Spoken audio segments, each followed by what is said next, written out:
Do you know that this particular thing is not supposed to be attended to at emergency? You've been nursing this thing for over a week. Courtesy demands that when you are presenting to the hospital, you should come in the morning when there are other doctors on ground.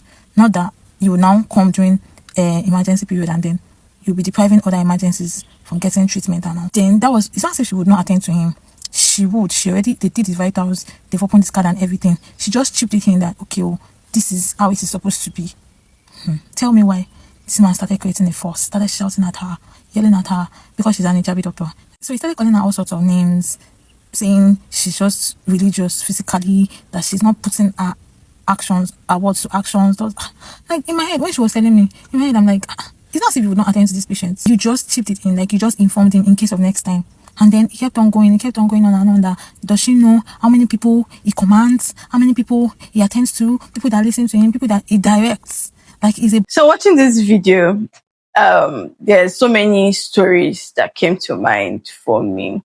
But I just want to point out something first before I talk about my own experience dealing with a group of people, men especially, working in the hospital. So the first thing I want to say is the fact that the doctor, she mentioned that the man came during rush hours.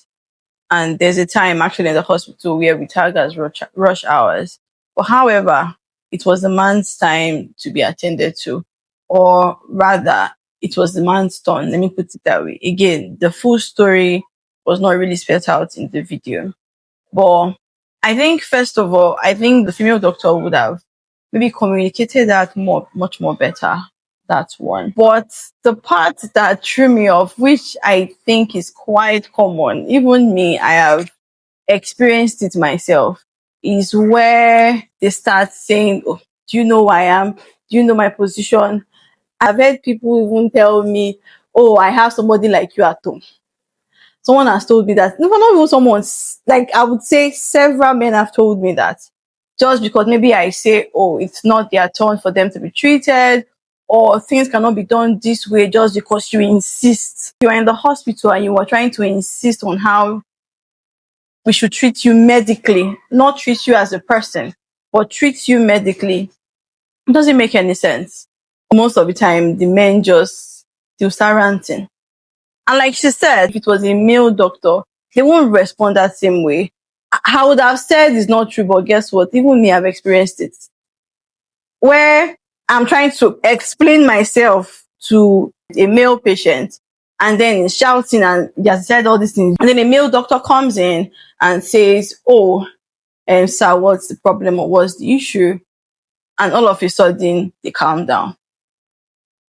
Or you hear statements like, all these women self.